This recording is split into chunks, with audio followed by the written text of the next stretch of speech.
Esto es Descubriendo Japón, un podcast de Brújula Nipona, donde exploramos los misterios, historias y tradiciones que dieron forma al alma de Japón. Bienvenidos a este viaje.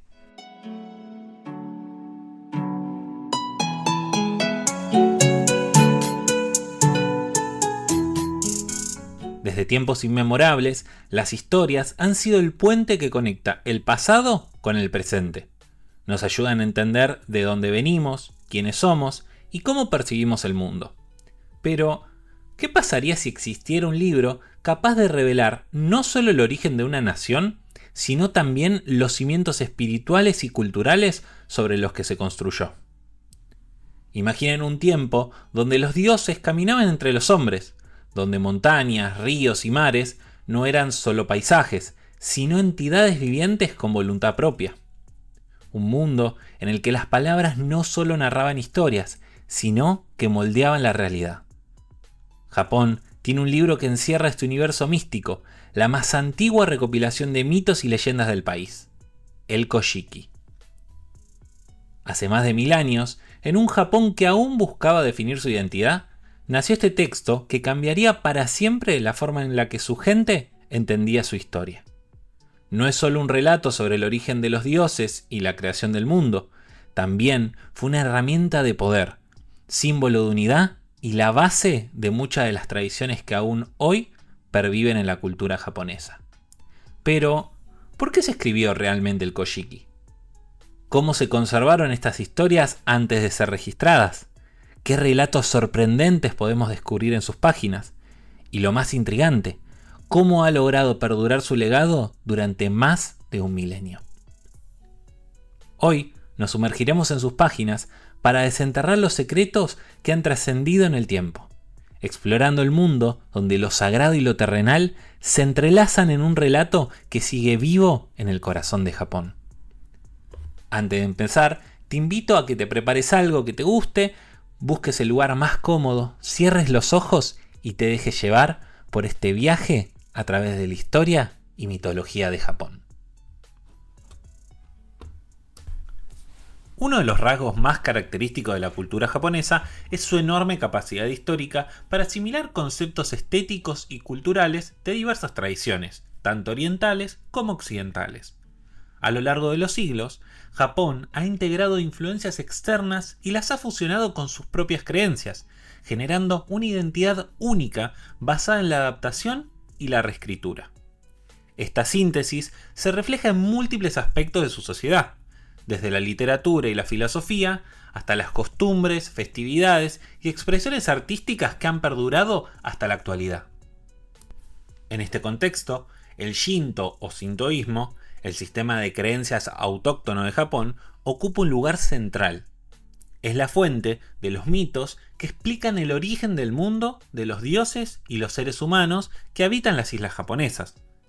A lo largo del tiempo, estas creencias se fueron entrelazando con influencias budistas, dando lugar a un complejo sistema espiritual que aún define la cosmovisión japonesa. Para comprender todo esto, nos tenemos que remontar miles de años atrás, a un período conocido como Yamato, entre los años 300 y 645 después de Cristo, cuando Japón tuvo sus primeros contactos con la cultura china a través de Corea. ¿Se imaginan cómo era un Japón sin escritura, sin budismo, sin la influencia de sus países vecinos? Fue en esta época cuando un grupo de intelectuales de Corea trajo consigo conocimientos fundamentales de la rica tradición cultural china. Estos conocimientos incluían la religión, el budismo, la escritura, el confucianismo, una filosofía basada en valores, y el sistema de organización estatal inspirado en las dinastías Sui y Tang. Hasta ese momento, la religión y la política japonesa formaban parte de una única visión en el mundo, sustentada en el sintoísmo, el camino de los kami, estas deidades de origen japonés, y en una rica tradición oral de mitos, leyendas y cuentos. En esta sociedad, la escritura aún no era conocida, y la transmisión de las historias recaía en unas mujeres llamadas kataribe, narradoras oficiales y guardianas de la memoria colectiva. Ellas eran las encargadas de comunicar el mensaje de los dioses a la sociedad japonesa, utilizando las palabras del antiguo Yamato Kotoba, la lengua japonesa de la época. ¿No es fascinante pensar que durante siglos las historias de un pueblo entero dependieron de las voces de estas mujeres? Pero con la llegada del conocimiento chino, las kataribes fueron perdiendo presencia. La escritura comenzó a utilizarse entre las clases más poderosas de la época, especialmente durante el posterior período Hakujo. Esto trajo consigo una transformación radical. El conocimiento dejó de depender exclusivamente de la memoria oral y empezó a quedar plasmado en documentos escritos. El contacto con China no solo introdujo nuevas formas de organización, sino que también generó una gran pregunta. ¿Cómo debían registrarse la historia y la identidad de Japón? Con la consolidación del poder imperial, se hizo evidente la necesidad de establecer un registro oficial de los mitos y las genealogías de los emperadores, quienes afirmaban tener ascendencia divina. Si los emperadores decían descender de los dioses, ¿no era imprescindible documentar esa conexión para reforzar su derecho a gobernar? Fue así que con la desaparición de las Kataribe y la creciente necesidad de unificar el relato histórico, la recopilación de crónicas se convirtió en una prioridad. Se empezaron a registrar biografías de emperadores e historias de las familias más influyentes, con el objetivo de consolidar el poder político y legitimar la autoridad del emperador y sus subordinados. Pero, ¿qué versión de la historia se decidió escribir? ¿Qué relatos fueron incluidos y cuáles quedaron en el olvido? El primer esfuerzo de compilación histórica tuvo lugar en el año 620 d.C., bajo la autoridad del príncipe Shotoku, una de las figuras más influyentes de la historia de Japón, con la intención de consolidar el conocimiento sobre el linaje imperial y la identidad del país. Se recopilaron 3 registros fundamentales. El primero, el Tennoki, el registro de los emperadores, donde se documentaba las genealogías imperiales. El segundo, el Kokki, el registro nacional, que contenía las crónicas sobre el desarrollo del Estado. Y la tercera, el Hongi, los registros fundamentales de las familias reales y personas libres. Un compendio de varios linajes e historias de las familias más influyentes del Estado. Pero, ¿qué pasó con todos estos valiosos documentos? Desafortunadamente, todos fueron destruidos en un incendio durante un golpe de estado en el año 645, cuando la residencia donde se encontraban almacenados fue atacada.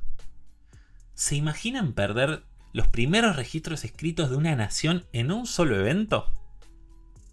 Se dice que el Kokki, el registro nacional, fue rescatado y entregado al príncipe Naka no Oe, quien más tarde se convertiría en el emperador Tenchi.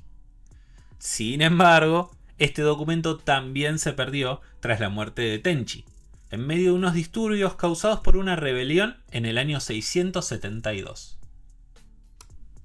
¿Acaso todo este conocimiento desapareció para siempre? En el año 2005, arqueólogos japoneses hicieron un hallazgo sorprendente en la región de Nara, donde se encontraba el centro del poder en el período Yamato. Se hallaron los que podrían ser los restos de la residencia donde eran resguardados estos registros. Este descubrimiento no solo refuerza la credibilidad de las diferentes fuentes históricas, sino que también nos recuerda cuántas historias aún esperan ser desenterradas. Pero la gran pregunta es, si todos estos primeros documentos se perdieron, entonces, ¿cómo sabemos hoy lo que ocurrió en aquellos tiempos? En el año 673 inicia el reinado del emperador Tenmu, quien, siguiendo la idea de centralizar el poder imperial, ordenó a una persona llamada Hieda Noare a recopilar una vasta información que incluía mitos, leyendas, tradiciones, canciones, costumbres y relatos extranjeros, principalmente de China y Corea, además de todas las genealogías de las familias nobles y la corte imperial. Pero había un problema. En ese momento, la escritura estaba restringida a unos pocos eruditos. Entonces, ¿cómo preservar toda esta información? La respuesta fue sorprendente. En lugar de escribirla, Hieda Nohare la memorizó por completo. Toda la información quedó almacenada en su mente. Pueden imaginarse recordar una vasta compilación de mitos, historias, sin tener ningún tipo de pergamino o papel para poder apoyarse. Se cree que Hieda Nohare era una persona naturalmente brillante e inteligente, proveniente de una de las familias nobles, y se decía que era capaz de recitar una sola vez después de haber leído y de memorizar una sola vez después de haber escuchado. Sin embargo, el emperador Tenmu falleció antes de que el trabajo se completara, y la recopilación quedó en pausa. Pasaron cerca de 40 años hasta que en el 712, durante el período Nara, la emperatriz Genmei retoma el proyecto y encarga a Ono Yasumaro, un noble y burócrata japonés, la tarea de transcribir estos relatos basándose en las recitaciones de Hieda Nohare. Pero aquí surge otra pregunta. ¿Cómo escribir en japonés si el idioma aún no tenía un sistema de escritura propio?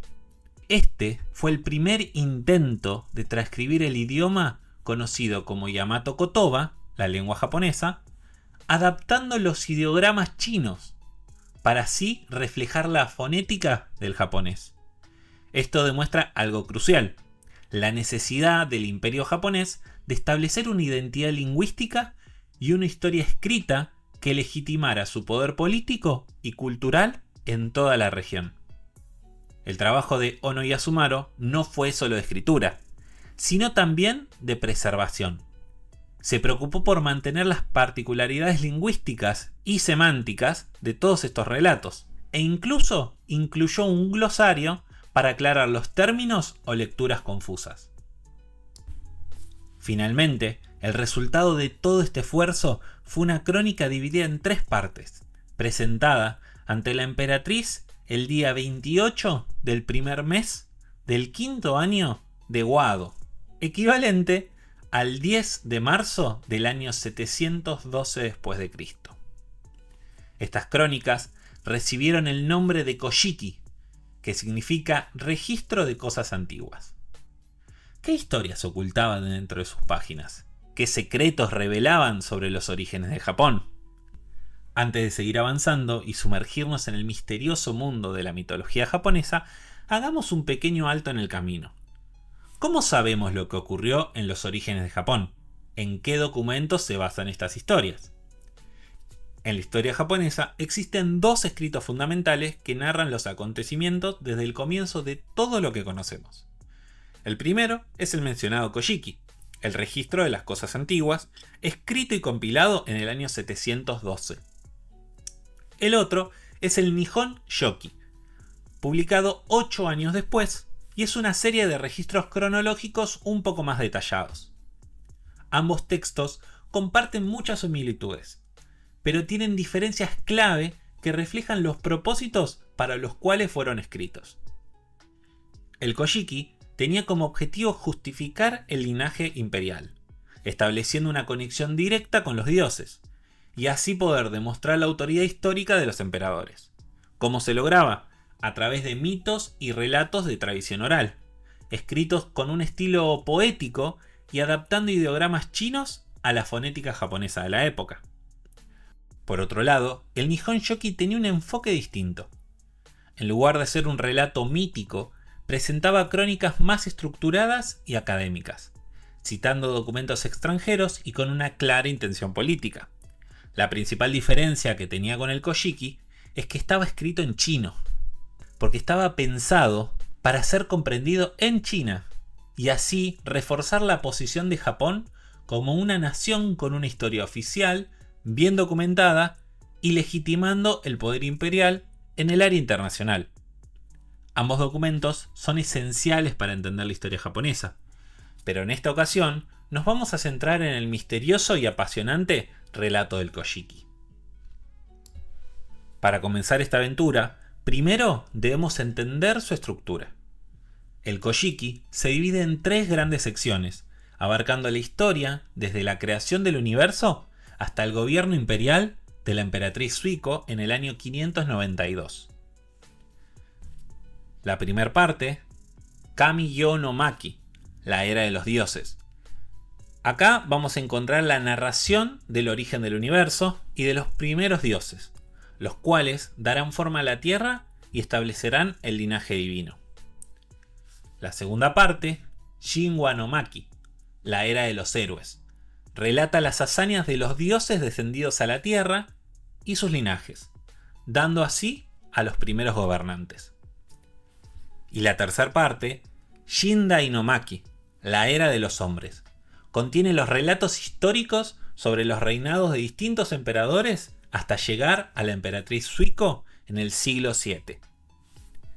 Cada una de estas partes nos cuenta no solo la historia de Japón, sino también cómo los japoneses de la época concebían su mundo, sus dioses y su identidad nacional.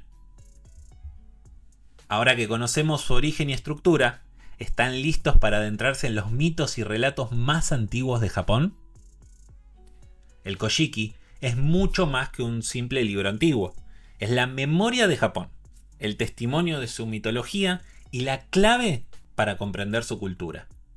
A través de sus relatos podemos ver cómo estos mitos siguen vivos en la actualidad, ya sea en festivales, templos, arte, la literatura o incluso en el manga y anime. Pero aquí apenas hemos comenzado nuestro viaje. En el próximo episodio nos sumergiremos en el gran mito principal del Kojiki, la creación del mundo. Nos encontraremos con los dioses primordiales, el nacimiento de las primeras islas de Japón y una serie de eventos que tendrán gran relevancia en el futuro. ¿Cómo surgió todo esto según esta antigua crónica? No se lo pierdan. Esto fue Descubriendo Japón, un podcast de Brújula Nipona. Gracias por acompañarme en esta ocasión y nos encontraremos en el próximo episodio para seguir descubriendo los secretos de Japón. ¡Matane!